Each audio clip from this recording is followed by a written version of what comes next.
ದೇವರ ದರ್ಶನಕ್ಕೆ ಅಂತ ಗಂಟೆಗಟ್ಟಲೆ ಕ್ಯೂ ನಿಂತ ಒಬ್ಬ ಭಕ್ತ ಸುಸ್ತಾಗಿ ಬೇಸತ್ತು ದೇವರಿಗೆ ಒಂದು ಪ್ರಶ್ನೆ ಮಾಡದ್ನಂತೆ. ಅಯ್ಯೋ ಭಗವಂತ, ಏನಪ್ಪ ಇದು ನಿನ್ನ ಲೀಲೆ?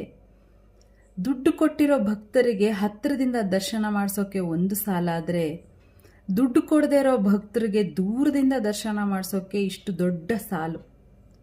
ಇದು ಯಾವ ನ್ಯಾಯ ಅಂತ ಕೇಳದ್ನಂತೆ. ಅದಕ್ಕೆ ದೇವರು ನಕ್ಕು ಒಂದು ಉತ್ತರ ಕೊಟ್ಟನಂತೆ. ಅಲ್ಲಪ್ಪ, ತಂದೆ ತಾಯಿಯಲ್ಲಿ ದೇವರನ್ನ ನೋಡಿ ಎಂದೆ, ನಿಮ್ಗೆ ಅರ್ಥ ಆಗಲಿಲ್ಲ. ಗುರು ಹಿರಿಯರಲ್ಲಿ ದೇವರನ್ನ ಕಾಣಿ ಎಂದೆ, ಅದು ನಿಮ್ಗೆ ಅರ್ಥ ಆಗಲಿಲ್ಲ. ಜನಸೇವೆಯೇ ಜನಾರ್ದನ ಸೇವೆ ಎಂದೆ, ಕಷ್ಟದಲ್ಲಿರೋರಿಗೆ ಯಾರಿಗೂ ನೀವು ಸಹಾಯ ಮಾಡಲೇ ಇಲ್ಲ. ನಾನು ಎಲ್ಲೆಲ್ಲೂ ಇದ್ದೇನೆ ಎಂದೆ, ಅರ್ಥನೇ ಮಾಡಿಕೊಳ್ಳಲಿಲ್ಲ.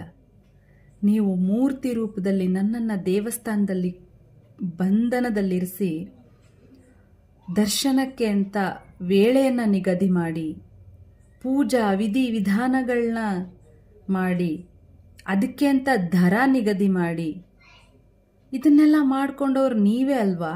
ಈಗ ನನ್ನನ್ನು ಪ್ರಶ್ನೆ ಮಾಡಿದ್ರೆ ನಾನೇನು ಹೇಳಲಿ? ಅಯ್ಯೋ ಹುಚ್ಚಪ್ಪ, ನನ್ನನ್ನು ನಿಜವಾಗ್ಲೂ ನೋಡೋ ಹಂಬಲ ನಿನಗಿದ್ರೆ ಗಿಡ ಮರ ಪ್ರಾಣಿ ಪಕ್ಷಿಗಳಲ್ಲಿ ನನ್ನನ್ನು ನೋಡಬಹುದು. ಈ ಪ್ರಕೃತಿ ಸೌಂದರ್ಯದಲ್ಲಿ ನನ್ನನ್ನು ನೋಡಬಹುದು.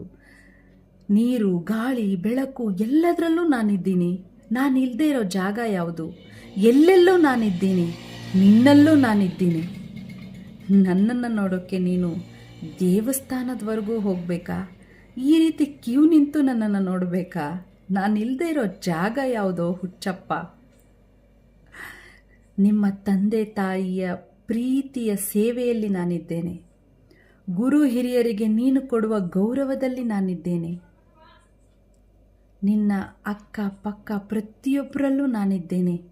ನಿನ್ನ ಆತ್ಮದಲ್ಲೂ ನಾನಿದ್ದೇನೆ ಎನ್ನುವಾಗ ನೀನು ಯಾಕೋ ನನ್ನನ್ನು ಹುಡುಕ್ತೀಯಾ? ನನ್ನನ್ನು ಹುಡ್ಕೋದು ಯಾಕೆ ನೀನು? ನೀನು ನೋಡೋ ನೋಟ, ಮಾಡೋ ಕೆಲಸ, ಆಡೋ ಮಾತು ಎಲ್ಲದರಲ್ಲೂ ನಾನಿದ್ದೇನೆ.